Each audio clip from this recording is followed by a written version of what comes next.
La 8e séance plénière de la conférence générale de 2022 reportée est maintenant ouverte.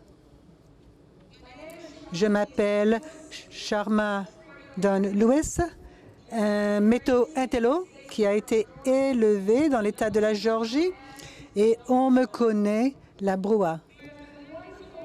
Nous avons l'occasion merveilleuse, avec la direction du Saint-Esprit, de mener les régions épiscopales de Mississippi.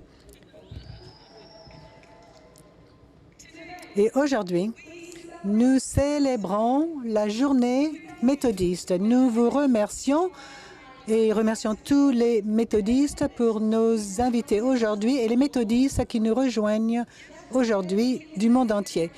Hier, nous avons dit qu'il y a eu beaucoup de moments historiques.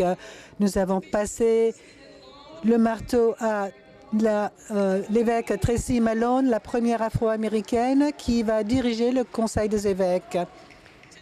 Et aussi pour la pleine communion avec l'Église épiscopale. Et ça, c'est seulement quelques-uns de ces moments historiques.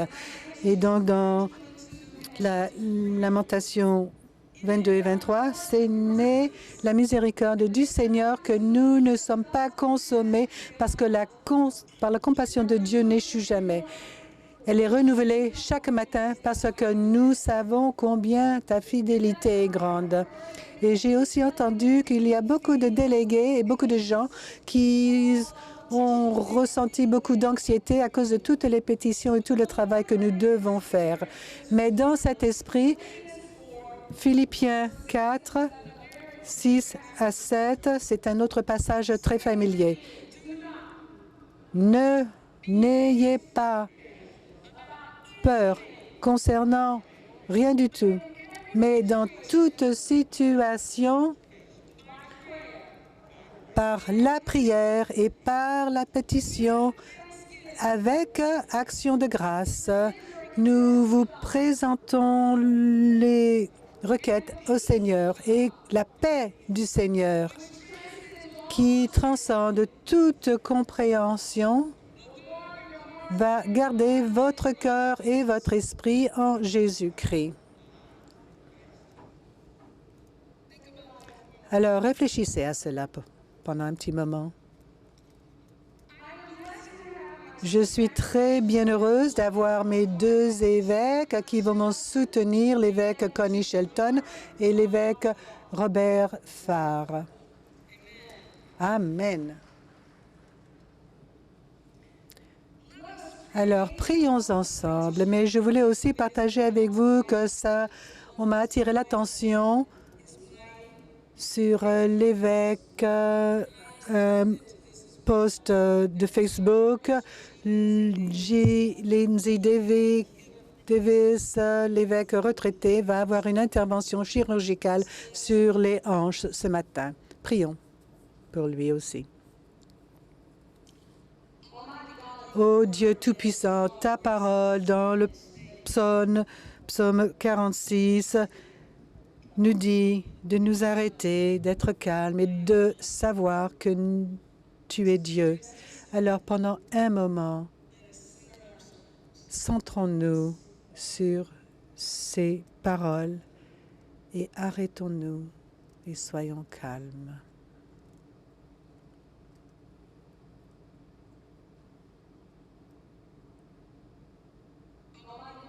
Ô Dieu Tout-Puissant, que nous puissions nous souvenir de toutes les conversations et tous les travaux que nous allons faire aujourd'hui. Nous te faisons confiance de tout cœur. Et nous comprenons et nous nous soumettons au Seigneur parce que nous savons que le Seigneur sera avec nous. Ô Saint-Esprit, guide-nous dans nos travaux aujourd'hui. Ô Saint-Esprit, guide-nous durant nos travaux. Ce que nous pensons que nous ne pouvons pas accomplir ou même terminer, que nous sachions que la Bible nous dit en Matthieu 19, 26, avec l'homme et la femme, ceci est impossible, mais avec Dieu, tout toute chose est possible. Au nom de Jésus-Christ, et tout le peuple de Dieu a dit Amen. Amen et Amen. Alors, pour l'instant, maintenant, j'invite le révérend Giovanni Arroyo, secrétaire général de Religion et Race, et juge Don Wiggins-Hare, secrétaire général de la Commission sur le statut et le rôle des femmes, pour leur rapport. Merci. Buenos dias, bonjour. Je suis la secrétaire générale Don Wiggins-Hare de la conférence de l'Alabama-Ouest, laïque, femme, adulte et blanche. Secrétaire Giovanni Arroyo de la conférence Baltimore-Washington, pasteur, Latinx. Quelqu'un m'a demandé si on allait s'habiller de la même façon. Regarde. Eh bien non. Alors, nous voulons vous remercier de faire en sorte que nous puissions honorer notre mandat de mettre au défi l'Église pour l'inclusion totale des personnes ethniques, de tous les groupes, des femmes dans l'Église, et que nous puissions être capables d'examiner l'inclusion équitable de toutes ces personnes à travers tout le spectre dans l'Église. Alors, pourquoi est-ce important? Parce que c'est notre déclaration en tant qu'Église méthodiste unie que toutes personnes sont créées à l'image de Dieu. Et pensez-vous, c'est notre témoignage devant le monde entier. Alors, nous continuons sur ce cheminement dans notre analyse de notre prise de conscience et pour dire aux autres qu'est-ce est notre note pour aujourd'hui. Alors, nous regardons encore une fois les données d'hier. Notre collecte de données commence ou s'arrête à 16h30 parce que nous avons le délai pour l'impression du DCA. Et donc, on a fait un petit peu de progrès par rapport au jour auparavant, mais vous voyez toujours que les hommes parlent beaucoup plus et étaient à 63 % pour prendre la parole et les femmes à 37 %. Alors, quelle est notre opportunité pour aujourd'hui? Alors, c'est très simple. Nous avons une grande journée d'élection et pour partager également dans la prise du pouvoir et pour faire notre voix pour faire entendre notre voix, il vous faut contempler qui va diriger notre Église dans les différents domaines. Alors, il faudra vous poser cette question. Est-ce que le groupe des candidats est-elle inclusif? Quel est le pouvoir perçu de ces postes?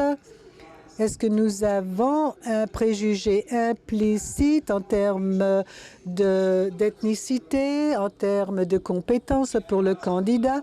Et puis, il nous faudra alors prendre une pause et pour prier que le Saint-Esprit nous ouvre les yeux pour les opportunités qui se trouvent devant nous. C'est le jour que Dieu a créé. C'est le jour que nous pouvons voir tout le monde qui a été créé à l'image de Dieu. C'est le jour où toutes les voix peuvent être entendues. C'est le jour où toutes les personnes peuvent être à la table. C'est le jour de faire un bon travail. Ainsi soit-il. Amen. Amen. Merci à vous tous pour votre rapport. La prochaine chose que nous devons faire, c'est la fête de la journée de notre famille unique. Je reconnais l'évêque Salidic, David Field, révérend Hawkshurst et Jeffrey Lee. Bonjour, Église. Après la conférence générale de 2016, il a été suggéré que nous ayons une reconnaissance spéciale de la journée de la famille méthodiste. Alors, nous avons commencé ce matin par un petit déjeuner où chacun de nos délégués liés au méthodisme a eu l'occasion de se présenter, de saluer et de manger ensemble. Cette reconnaissance m'a amené à me demander qui est la famille, qui est notre famille méthodiste. Au moins aux États-Unis et je pense dans de nombreuses autres parties du monde, la famille constitue de nombreuses configurations différentes de personnes. Quelques-uns sont liés par le sang, par le mariage, par une association de longue date, par l'adoption, officielle ou non, par l'accueil ou par des liens forts et émotionnels. Je suis persuadée qu'il existe d'autres catégories pour définir ce qu'est une famille au niveau mondial. Dans l'ensemble, les familles sont étroitement liées par leur amour et leur souci du bien-être des uns et des autres. C'est ce qu'a dit Jésus lorsqu'il a prié pour sa famille, si vous voulez, mais il a partagé son amour et son souci non seulement pour ses disciples, mais aussi pour les disciples et même pour l'Église en tout temps, pour que le monde puisse le connaître.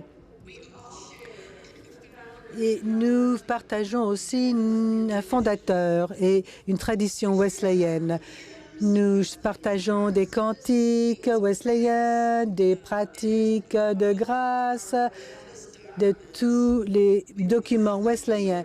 Nous avons des racines wesleyennes, mais c'est comme certaines plantes. Vous pouvez les planter n'importe où dans le monde, les faire pousser et les faire fleurir et produire les fruits de l'Évangile.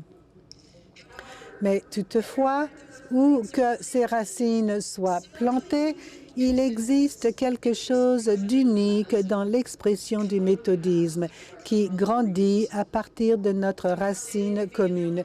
Dr David Field, responsable du personnel écuménique, expliquera brièvement comment et ce que sont ces expressions familiales du méthodisme et du wesleyanisme. L'Église méthodiste unie et les dénominations qui l'ont précédée ont établi une variété de relations avec d'autres méthodistes. Ces relations se sont développées au fil du temps et à différents stades, des catégories de relations ont été incluses dans le livre de discipline. Malheureusement, cela n'a pas toujours été fait de manière cohérente. Il y a donc un certain chevauchement entre ces catégories qui prête à confusion. Alors, je vais décrire certaines de ces relations telles qu'indiquées dans le livre de discipline. Et je demande à nos familles de se lever lorsque je parle de la catégorie. Dans l'Assemblée et derrière moi, première catégorie, c'est des pan-méthodistes partenaires. Ce sont des membres de la commission pan-méthodiste qui consiste de la commission pan-méthodiste qui comprend l'Église méthodiste unie et les églises méthodistes historiquement afro-américaines. Ils sont invités à la conférence. Notre deuxième catégorie, ce sont les partenaires qui ont un concordat. Ce sont des églises méthodistes avec lesquelles notre Église a conclu un concordat qui permet une représentation mutuelle aux conférences de gouvernance avec voix et vote. Et puis, nous avons des églises méthodistes affiliées et autonomes. Ce sont des églises méthodistes dont les origines remontent aux dénominations qui ont précédé l'Église méthodiste unie et qui ont conclu un accord avec notre Église. Elles ont des délégués avec droit de vote à la conférence générale. Il y a aussi des églises unies affiliées. Ces églises unies, dont une partie des origines se trouve dans les dénominations qui ont précédé notre Église et qui ont conclu un accord avec nous qui donne à l'Église un droit de vote à la conférence générale.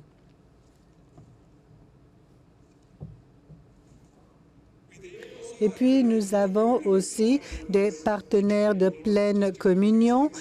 pour vous prêter à confusion, encore une fois, avec droit de parole à la conférence générale. Une Église qui était une Église unie affiliée et qui a conclu un accord de pleine communion avec l'Église méthodiste unie et a conservé le droit de parole avec notre Église. Ce sont aussi des Églises méthodistes unies et qui ont un accord, une alliance avec l'Église méthodiste unie. Et puis, finalement, nous avons aussi des églises méthodistes autonomes. Il s'agit d'églises méthodistes et d'églises unies qui n'ont pas de relation officielle avec nous, mais elles sont invitées à notre conférence générale sans droit de parole ni de vote. Merci.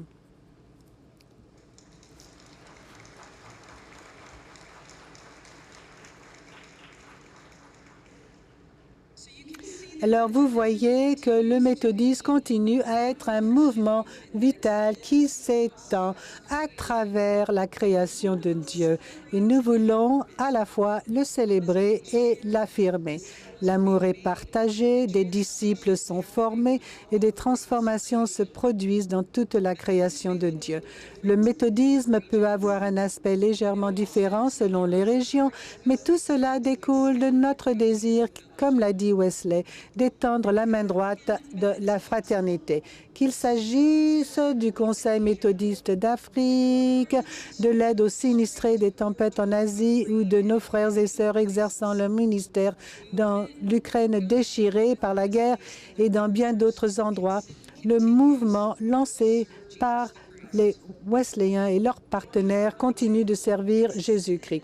Un exemple puissant existe en Italie où l'Église méthodiste d'Italie travaille de manière écuménique avec d'autres partenaires pour venir en aide aux migrants par l'intermédiaire de Mediterranean Hope en donnant de la nourriture, de la chaleur et un accueil plein d'amour à ceux qui ont parcouru de longues distances pour échapper à la violence et à la pauvreté. Un autre exemple se trouve au Canada, où le méthodisme fait partie d'une Église unie et travaille de manière écuménique avec des autres chrétiens. L'une des priorités de l'Église unie du Canada est l'accueil intentionnel des chrétiens qui émigrent dans leur pays et qui souhaitent créer des communautés confessionnelles de la diaspora. Un autre objectif est visible dans la manière dont l'amour est partagé à travers le ministère et les réparations en faveur des Autochtones. Quelques-uns d'entre nous ont eu l'occasion de nous présenter la semaine dernière au Ghana lors du Forum chrétien mondial. Nous avons célébré le culte à la cathédrale méthodiste de Cap Coastal, juste en haut de la colline de la forteresse d'où 3 millions d'Africains ont été envoyés en esclavage dans les Amériques et en Europe. L'Église sert de phare à la réconciliation et à l'espoir face à la violence à laquelle l'humanité continue de se traiter et de traiter la création. Aux Philippines, l'une des façons d'y parvenir est de réunir de jeunes méthodistes pour qu'ils s'entraident et aident les moins fortunés ou ceux qui ont été frappés par des tempêtes. À Davao, par exemple, un groupe écuménique de jeunes adultes s'occupe de la santé mentale des uns et des autres, s'amuse ensemble et sert ses voisins ensemble. Des vies ne sont pas seulement transformées, mais elles sont sauvées. Les vidéos suivantes de salutations de responsables méthodistes du monde entier sont partagées avec vous alors que nous célébrons et honorons l'ampleur du ministère du Christ parmi nous.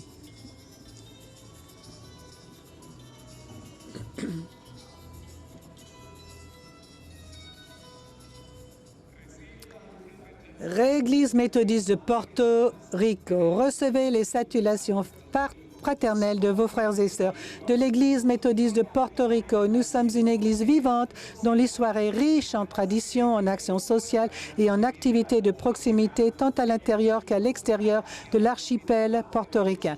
Nous avons vu comment la grâce et l'attention de Dieu se sont portées sur notre peuple depuis sa fondation en 1900 et son processus d'autonomie au début des années 90. Nous sommes une communauté de foi qui répond aux besoins de notre peuple et des personnes que nous servons et partageons au-delà de nos îles. Une communauté qui a laissé ses traces affirmant les valeurs les plus élevées du royaume de Dieu. En tant que méthodistes, nous embrassons la diversité, l'inclusion et la diversité. Nous sommes orientés vers la mission, le service et la sainteté sociale. Nous protégeons des espaces d'amour, de justice et de miséricorde. Nous sommes les mains et les pieds d'un Christ incarné dans nos vies. Nous affirmons la bénédiction et la grâce multiforme d'un Dieu d'amour sur le chemin des 125 ans du méthodisme à Porto Rico. Nous avons commencé un nouveau chemin d'évangélisation dans notre communauté. Nous affirmons que nous sommes les témoins de la puissance, de la grâce et de l'amour de Dieu qui transforme, renouvelle et régénère l'être humain. L'Église méthodiste unie, continuons à répondre à l'appel de Dieu dans nos vies, même à travers les processus, les défis, même aussi les opportunités qui se présentent à nous aujourd'hui. Continuons à écrire l'histoire, continuons à former et à transformer, continuons à regarder avec espoir et conviction en affirmant notre but en tant que peuple méthodiste dans la plénitude de l'Esprit Saint. Continuons à aller de l'avant, continuons à bénir, car le meilleur de tous, c'est que Dieu est avec nous. Que Dieu vous bénisse richement et abondamment. Église, bonjour, je m'appelle Teresa Norton du bureau œcuménique de l'Église épiscopale méthodiste chrétienne. J'ai le plaisir de vous présenter mes salutations en cette journée de la famille méthodiste. Je vous salue au nom de l'Église chrétienne méthodiste épiscopale. Bien que notre dénomination n'ait été fondée qu'en 1870, la réalité est qu'un certain nombre de nos ancêtres étaient méthodistes lorsqu'ils ont rejoint ce mouvement et l'Église méthodiste à la suite de leur expérience de l'esclavage. Mais il y a 153 ans aujourd'hui, 41 personnes anciennement esclaves ont rejoint l'Église épiscopale méthodiste du Sud et ont fondé l'Église épiscopale méthodiste chrétienne. Alors, dans l'esprit de John Wesley et dans l'esprit du méthodisme et dans l'esprit de l'unité chrétienne, je vous apporte les salutations de vos sœurs et frères de l'Église épiscopale méthodiste chrétienne. Bonjour, je m'appelle Tom Hart et je suis le vice-président de la jeunesse de l'Église méthodiste de Grande-Bretagne. Je suis l'un des 4 délégués de notre connexion qui participe à la conférence générale de l'Église méthodiste unie en tant que membre votant. L'Église méthodiste de Grande-Bretagne est appelée à être une Église en croissance, inclusive, évangéliste et en quête de justice. Nous croyons que Dieu nous aime inconditionnellement et qu'il n'y a pas de conditions à remplir. Et c'est une bonne nouvelle. En tant que président des jeunes, je défends la voix des enfants, des jeunes à travers la connexion et j'aide à intégrer leur voix dans nos organes de décision, qu'il s'agisse de la conférence, de notre conseil ou des différents comités que nous avons. Je vis dans un comté d'Angleterre appelé Lincolnshire et il est le lieu de naissance des frères Wesley. Ma maison se trouve à seulement 30 minutes de l'endroit où se trouvait la maison de la famille Wesley, à Epworth. C'est grâce à John et Charles Wesley que nous avons le mouvement méthodiste tel que nous le connaissons aujourd'hui, qui se répand joyeusement dans le monde entier en proclamant la bonne nouvelle de l'Évangile à tous les peuples. Bien que l'Église méthodiste de Grande-Bretagne soit autonome et que nous participions en tant que délégués autonomes, nous faisons toujours fièrement partie de la grande famille méthodiste et nous sommes fièrement enracinés dans notre héritage. Je voudrais prendre brièvement le temps d'envoyer mes salutations à tous les membres de l'Église méthodiste méthodistes de Grande-Bretagne et prier pour qu'ensemble, nous puissions répandre la bonne nouvelle du Sauveur Jésus-Christ à tous. Je vous remercie. Chers frères et sœurs, je suis le révérend Luca Anciani. Je suis le président des Églises méthodistes d'Italie. Je suis très heureux de venir à votre conférence avec ce message et vous transmettre les salutations de mes frères et sœurs des Églises méthodistes d'Italie. Qu'est-ce que cela signifie d'être un disciple de Christ? Et qu'est-ce que cela signifie d'être méthodiste aujourd'hui? Telle est notre question. Et pour trouver une réponse à cette question, nous avons une image d'un verre. Un verre peut être à moitié plein pour une personne optimiste et un verre peut être à moitié vide pour une personne pessimiste. Mais pour un méthodiste, le verre est toujours plein parce que la partie qui est vide dans le verre est la grâce de Dieu. La grâce de Dieu est à l'œuvre pour nous, pour notre Église, pour notre société. Un méthodiste sait que la grâce de l'amour est un pouvoir en action. J'espère que vous travaillerez avec joie et avec amour les uns pour les autres et que Dieu vous bénisse. Je m'appelle le révérend Everald Galbraith, président de l'Église méthodiste des Caraïbes et des Amériques. L'Église méthodiste des Caraïbes et des Amériques a son siège à Saint-Jean, Antigua. L'Église méthodiste des Caraïbes et des Amériques a été fondée en 1760 par un laïc, Nathaniel Gilbert, accompagné de 3 femmes, dont 2 étaient des esclaves. Nous rendons grâce à Dieu pour le travail de l'Église méthodiste dans les Caraïbes et les Amériques qui s'est étendue d'Antigua jusqu'à la Guyane au sud, aux Bahamas et aux Turques et Caïcos au nord.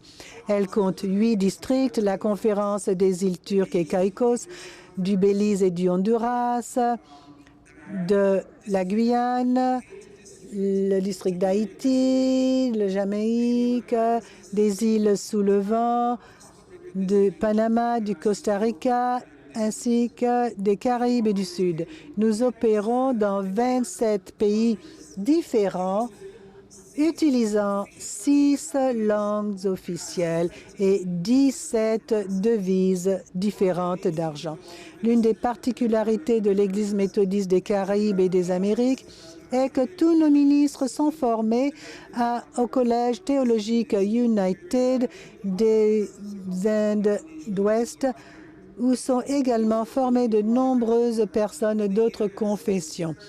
Nous rendons également grâce à Dieu pour le fait qu'au fil des ans, la propagation de l'Église a été assurée en grande partie par des laïcs qui se sont déplacés d'une île à l'autre, souvent à la recherche d'un emploi, emportant avec leur conviction, leur amour, le message du Christ, propageant la sainteté scripturale partout où ils sont allés. Nous rendons grâce à Dieu pour notre Église et prions que Dieu continue à nous bénir en tant qu'Église et à vous bénir alors que nous continuons à travailler ensemble. Que Dieu vous bénisse. Je vous salue au nom de notre Église. Le 25 décembre dernier, nous avons célébré les 150 ans du méthodisme au Mexique. Fruit du travail et de la détermination des méthodistes d'Amérique du Nord, à la fin des années 1872 et 73, nous confessons que Dieu nous a permis d'affronter ce moment avec différentes approches théologiques à travers divers ministères et avec les expériences de chaque pasteur laïque qui, au fil des générations, ont béni cette nation mexicaine. L'événement principal de notre célébration a été le congrès Rénovation et Avenir, au cours duquel nous avons reçu des invités de différents pays représentant des églises et des institutions avec lesquelles nous sommes en relation. Il y a plusieurs sujets de discussion et nous sommes concentrés sur notre présence et le partage de l'Évangile. Lorsque de notre culte d'anniversaire, Dieu a parlé en plusieurs langues, a touché nos cœurs, était parmi nous. Nous réaffirmons notre engagement à servir le monde qui est notre paroisse. Nous savons que cette période n'est pas facile, mais nous avons l'occasion de confirmer notre héritage wesleyen. Nous nous souvenons que le peuple méthodiste n'est l'ennemi de personne, mais l'ami de tous. Que Dieu permette au travail de l'Église méthodiste au Mexique de prospérer par la puissance de son esprit. Je voudrais maintenant vous présenter le responsable œcuménique de l'Église épiscopale méthodiste africaine. L'évêque Jeffrey Leith est un excellent leader œcuménique. Il est responsable de l'approbation des aumôniers pour l'AME. Il est vice-président des Églises unies en Christ et siège dans de nombreux conseils œcuméniques. Nous vous souhaitons la bienvenue, Monseigneur. L'évêque Lewis, président du conseil, évêque Tracy Smith Malone et le président passé Thomas J. Bickerton, évêque Sally Dick, bien-aimé, respecté, apprécié, responsable écuménique, le Conseil des évêques, les délégués, les observateurs, les amis de cette conférence générale de 2020 qui se réunit en 2024, ainsi que le personnel écuménique et les collègues avec lesquels nous travaillons spirituellement et temporellement à l'unité visible de l'Église de Dieu parmi ceux que l'on appelle les méthodistes. Je suis heureux d'avoir l'honneur de l'occasion de saluer les éminents représentants de la famille méthodiste qui sont présents. Ce moment de camaraderie s'accompagne d'une préoccupation qui s'impose, car nous devons tous connaître Dieu. Nous compatissons avec vous alors que vous vous êtes entrés, que vous vivez actuellement et que vous sortirez bientôt de la période de défis particuliers que vous traversez.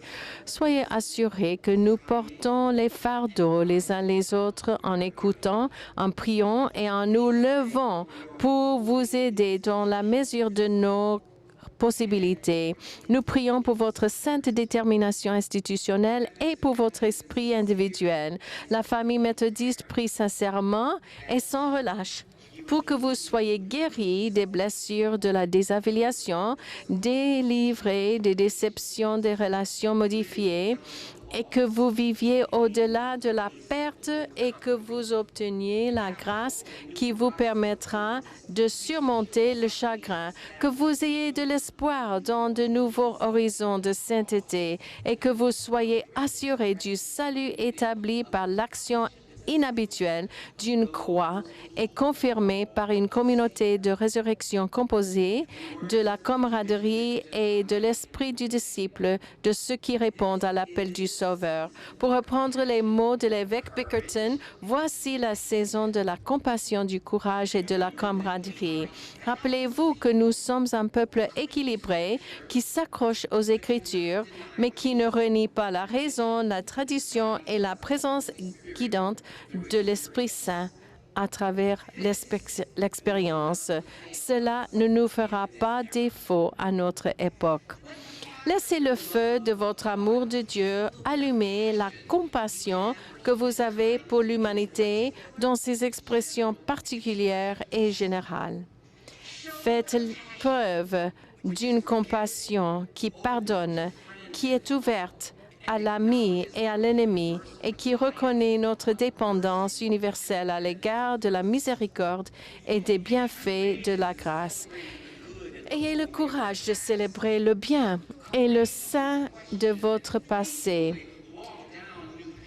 Remettez courageusement en question et marchez fidèlement sur de nouveaux chemins de sainteté. Vivez courageusement l'amour sans hypocrisie.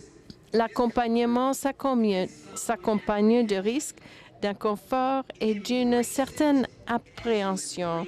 Embrassez-la comme vous embrassez le peuple de Dieu. N'ayez pas peur d'aimer, de faire confiance, de servir et de défendre lorsque vous marchez parmi la famille de Dieu dans diverses circonstances.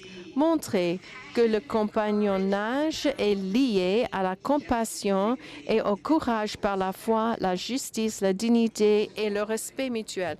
Mais plus important, sachez que votre famille méthodiste se tient avec compassion et courage comme vos compagnons dans l'unité visible de la mission et du ministère. Nous prions. Nous collaborerons. Nous ne vous quitterons pas. Nous marchons au rythme de la même bonne nouvelle, sonnée par le même tambour éternel. Nous marcherons ensemble, mes enfants. Nous ne nous lasserons pas. Nous marcherons ensemble, les enfants, en chantant, en priant, en criant, en étudiant, en grandissant et en servant ensemble. Nous marcherons, enfants, ensemble. Il y a une grande réunion de camps de l'autre côté. Que Dieu vous éclaire sur le chemin de l'ascension et vous donne de la force pour le voyage.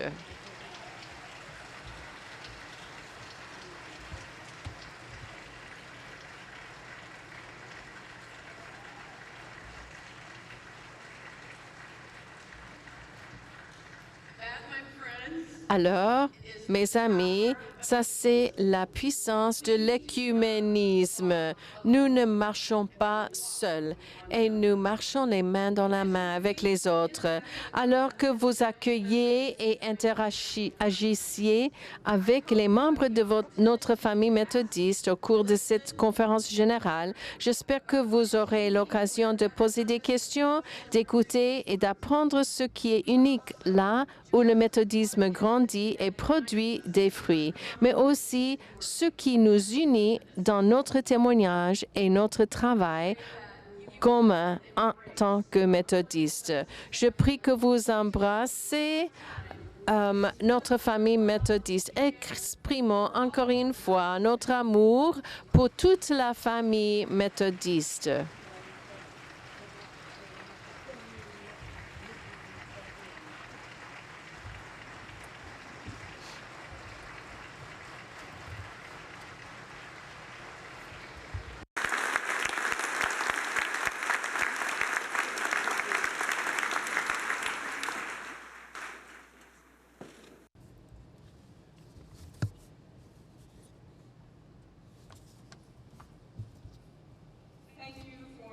Merci pour le rapport.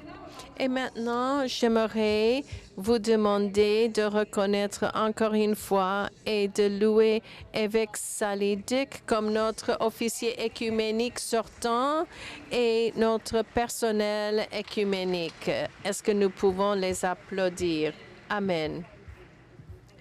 Alors, la prochaine chose, ce sont des rapports des comités. Et le premier rapport sera présenté pour le comité sur agenda et calendrier. Committee on Agenda and Calendar, Emily Allen, and the Et maintenant, la coordinatrice Susan Bromba et la présidente du comité sur l'ordre du jour et du calendrier. Bonjour à tous. Nous avons imprimé l'ordre du jour à la page 2246 du DCA aujourd'hui. Page 2246. Notre comité recommande ces changements pour le reste de la journée. Après la pause du déjeuner, le 100e anniversaire de la bâtiment du Méthodiste uni, nous allons célébrer le 80e anniversaire de UMCOM. Donc, je propose l'adoption de l'ordre du jour avec les changements que j'ai décrits. Donc, c'est proposé d'adopter l'ordre du jour avec les changements tels que décrits. Dans un moment, nous allons ouvrir encore une fois la possibilité de prendre la parole. Et donc, la question maintenant, c'est la motion d'adopter l'ordre du jour tel que ça a été décrit. Vous pouvez vous inscrire pour prendre la parole si vous voulez.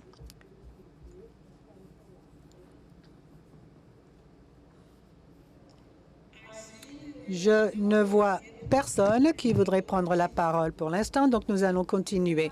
Maintenant, nous allons procéder au vote pour adopter l'ordre du jour. Donc, prenez vos appareils de vote. Soyez prêts à voter. Cette motion exige une majorité. Donc, nous allons voter sur l'adoption de l'ordre du jour tel qu'elle a été décrit avec les changements. Si vous êtes en faveur d'adopter l'ordre du jour, ah, je vois un drapeau à ma gauche.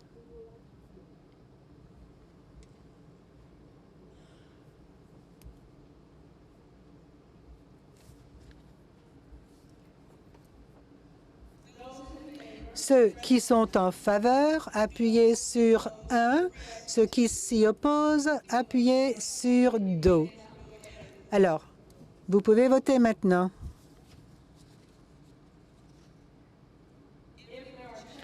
S'il y a des drapeaux, brandissez-le le plus haut possible pour qu'on puisse vous voir.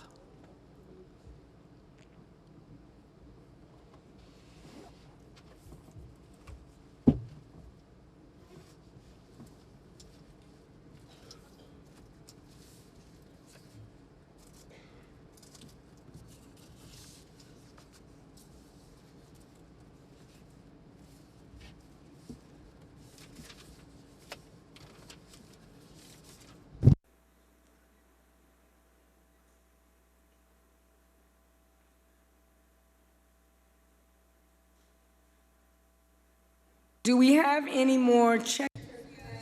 Y a-t-il d'autres drapeaux, d'autres problèmes? Je veux m'assurer que vous puissiez avoir autant de temps possible pour voter. Alors voilà, je n'en vois plus. Alors maintenant, le vote est terminé. Voyons les résultats. Voilà.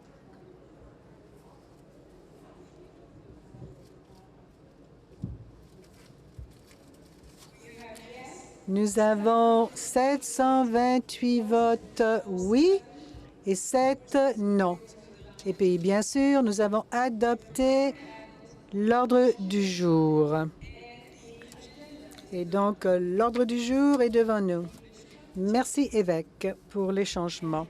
Et merci, délégués, pour vos bons travail, pour avoir traité toutes les pétitions d'application financière. Après que nous ayons voté sur le bloc de résolution, nous aurons 64 pétitions et selon le paragraphe 707, nous devrions alors traiter 35 de ces pétitions. L'administration financière, les commissions indépendantes, conférences, Église et sociétés 2 et ministères ordonnés. Il nous faudra traiter de ces pétitions. Je m'appelle Susan Bremba, coordinatrice du calendrier de la conférence du Nouveau-Mexique, laïque, femmes. Enfin, je suis sûre qu'il y a d'autres catégories, mais ça suffit pour aujourd'hui. Nous avons 3 blocs de résolution que nous devons voter. A05 à la page 2229, A05 à la page 2229. Le calendrier est correct tel qu'imprimé. Je propose l'adoption du bloc de résolution A05 tel qu'imprimé. Donc, le vote sera sur l'adoption du bloc de résolution A05. Prenez votre appareil de vote et nous allons procéder au vote. Cette motion exige un vote à la majorité et donc la question est sur le bloc de résolution A05 tel qu'imprimé. Ceux qui sont en faveur, appuyez sur 1. Ceux qui s'y opposent, sur 2. Votez maintenant.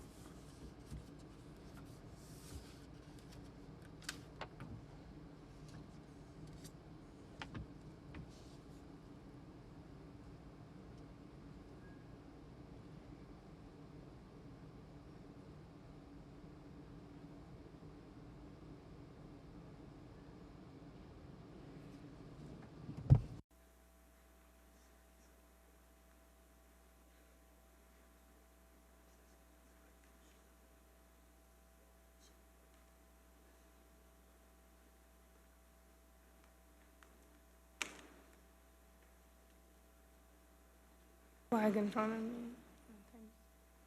There is a flag in Il y a un drapeau devant moi. it. And if you are having any difficulty Et si vous avez des difficultés, je vous demande de brandir votre drapeau aussi haut que possible pour que nous puissions vous voir. Je vois un autre drapeau à ma droite.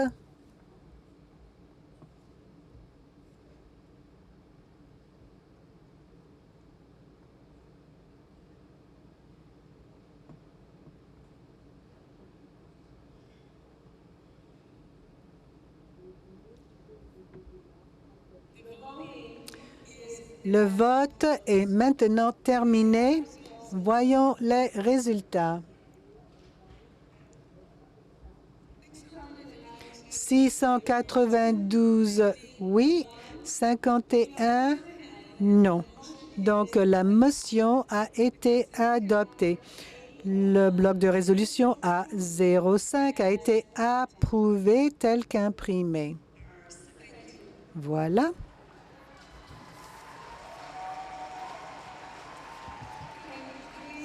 Est-ce que vous pouvez retenir vos applaudissements, s'il vous plaît? Nous devons continuer à travailler ensemble. Notre deuxième bloc de résolution est B05 à la page 2231. B05 à la page 2231.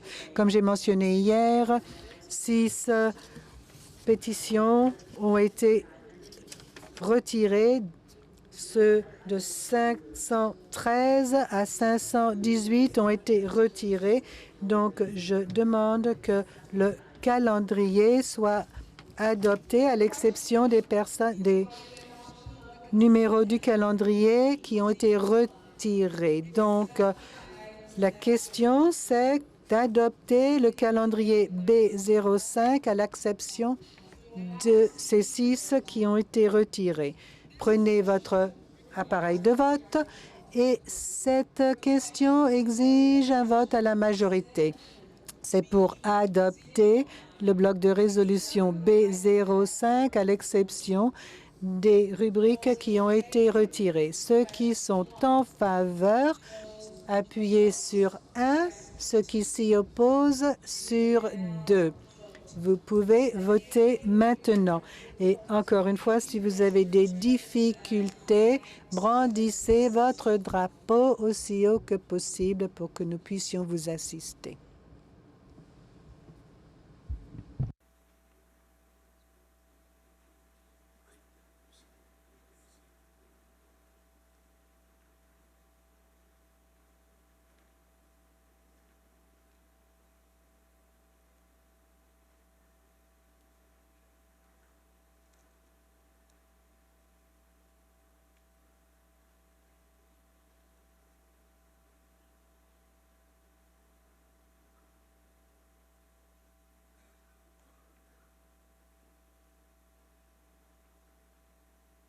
The voting is now.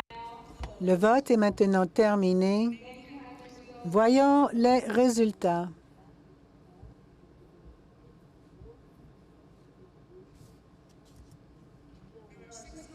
Il y a 643 votes oui, 88 non. Donc, la motion est adoptée. Le bloc de résolution B05 a été approuvé à l'exception des numéros du calendrier qui ont été retirés. Et notre dernier bloc de résolution est C05 qui commence à la page 2234. C05 à la page 2234. Rien n'a été retiré. Je propose que nous acceptions les actions du bloc de résolution C05. Donc, la question, c'est sur l'adoption du bloc de résolution C05 tel qu'imprimé. Prenez votre appareil de vote et maintenant, nous allons procéder au vote. Cette motion exige également un vote à la majorité. Donc, nous allons voter sur l'adoption du bloc de résolution C05 tel qu'imprimé.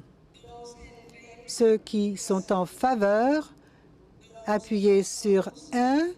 Ceux qui s'y opposent, sur 2. Votez maintenant. Et encore une fois, si vous avez une difficulté quelconque, brandissez votre drapeau.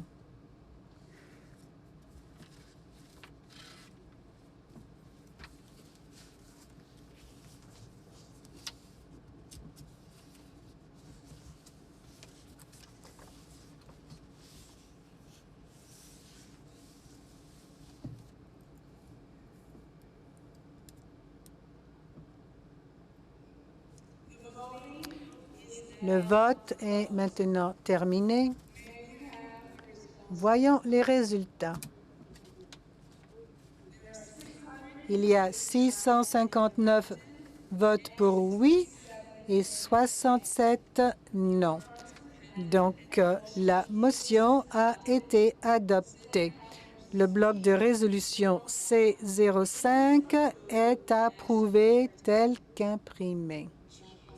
Évêque Lewis, comme nous l'avons fait hier ou chaque jour, qu'on l'a fait dans le passé, lorsque nous avons des moments très importants dans le bloc de résolution, nous voulons les souligner. Et donc, nous demandons à l'évêque Hope Morgan Ward pour qu'elle puisse venir au podium pour faire une prière. Je vous invite de placer votre main sur votre cœur pour vous souvenir pour les personnes chez vous dans la mission et le ministère. Nouveau tous les jours au Seigneur est ton amour et tous les jours tu es à l'œuvre pour le bien du monde entier. Remue en nous le désir de te servir pour vivre pacifiquement avec nos prochains et avec toute la création et de nous dévouer aujourd'hui à ton service. Nous prions au Dieu et au Christ vivant et à ton Esprit, Dieu éternel, que tu répands sur nous de nouveau ton Saint-Esprit pour ce nouveau jour. Nous prions pour la guérison, pour la mémoire de notre cheminement jusqu'à aujourd'hui.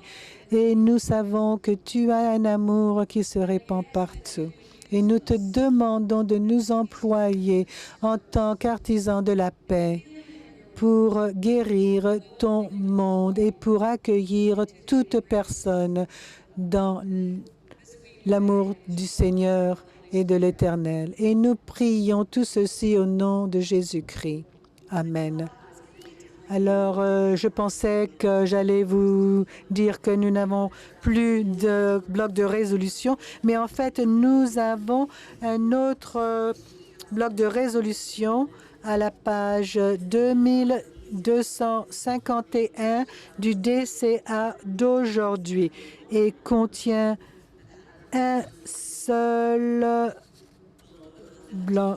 pétition, une seule pétition et qui va être traitée demain après que les corrections ont été faites d'hier.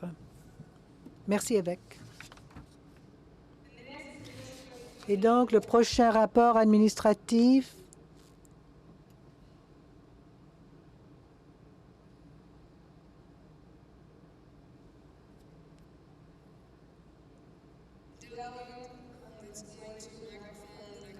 il y a un délégué qui se rend à un micro, mais je ne peux pas le voir. Alors, dans quel but venez-vous prendre la parole? De New Jersey, Len Crader, diacre, adulte blanc. Je me lève pour faire une motion. Est-ce que je peux procéder? Quelle est votre motion, délégué? Je propose que l'Assemblée adopte tous les blocs de résolution qui ont reçu moins de 20 votes contre, à moins que c'est un impact sur la Constitution. Et si j'ai un appui, je peux expliquer.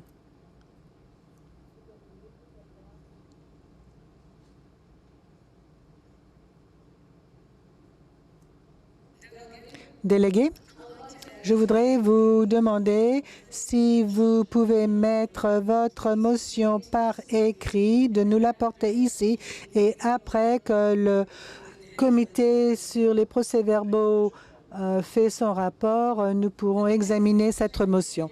Le prochain rapport d'un comité administratif, c'est le comité des procès-verbaux. Donc, la présidence reconnaît la présidence de ce comité, Rachel Miller. Rachel Miller, diacre ordonné de l'Ohio de l'Ouest.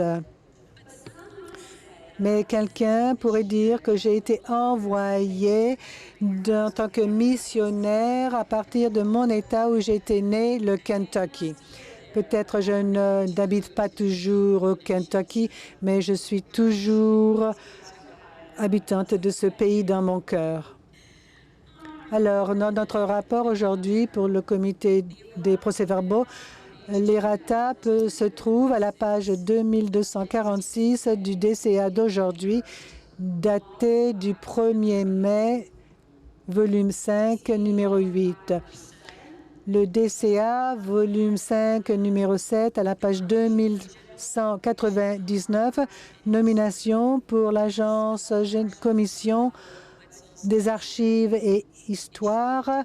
Nous avons une correction pour le nom Wetzal.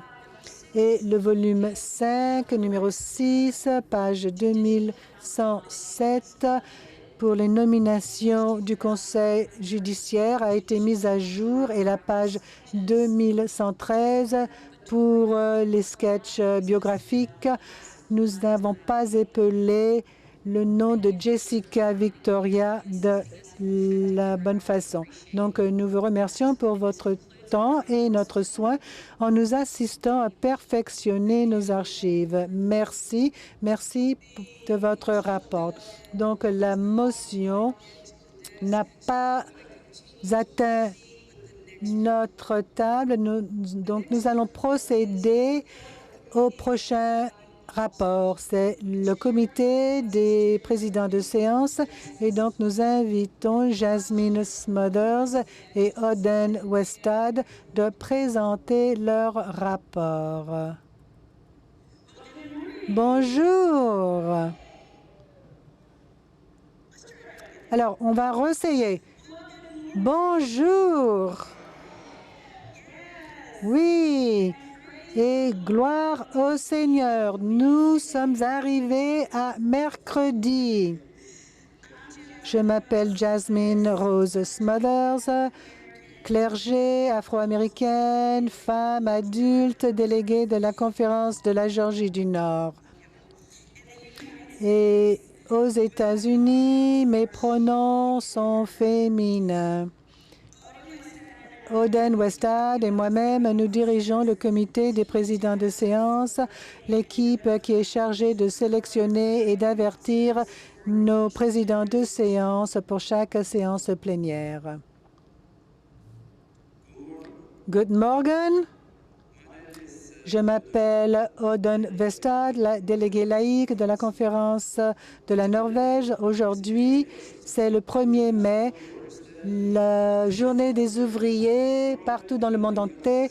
Nous le célébrons en Norvège et partout dans le monde. Et aujourd'hui, nous célébrons ceux-ci qui ont travaillé pour les droits civils pour tout le monde jusqu'à ce que nous soyons tous libérés et libres. Donc, je vous salue de la même façon que je le fais en Norvège. Et donc, joyeux 1er mai. Nous voudrions vous remercier nos présidents de séance de nous avoir aidés dans nos travaux dans la séance plénière hier. Demain, nous allons souhaiter la bienvenue à l'évêque Kenneth Bigamtsai de la juridiction du Nord central, l'évêque Deborah Wallace Paget de la juridiction du Sud-Est, l'évêque David Graves de la juridiction du Sud-Est et l'évêque Latrell Easterling de la juridiction du Nord-Est.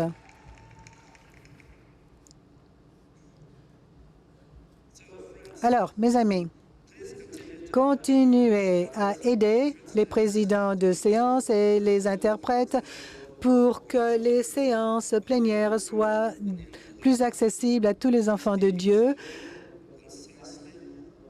en direct et dans la salle plénière, en parlant lentement et précisément, avec respect, directement au micro. Nous vous remercions de votre coopération avec nos présidents de séance. Et donc, maintenant, l'ordre du jour de notre ordre du jour est arrivé. Nous allons parler de la motion après notre pause. Et maintenant, je reconnais le secrétaire de la Conférence générale pour des annonces. Évêque, je suis très heureux de dire que je n'ai rien à annoncer. Merci. Alors, les délégués, mes amis, alors nous avons atteint le moment d'une pause. Nous allons prendre une pause jusqu'à 10h27 et je vous remercie de m'avoir permis de présider aujourd'hui et je remercie l'évêque Shelton et l'évêque Farr d'être mon soutien. Nous allons revenir à 10h27 avec l'évêque Ruben Symes, qui sera l'évêque qui présidera. À 10h27 alors. Bonne pause.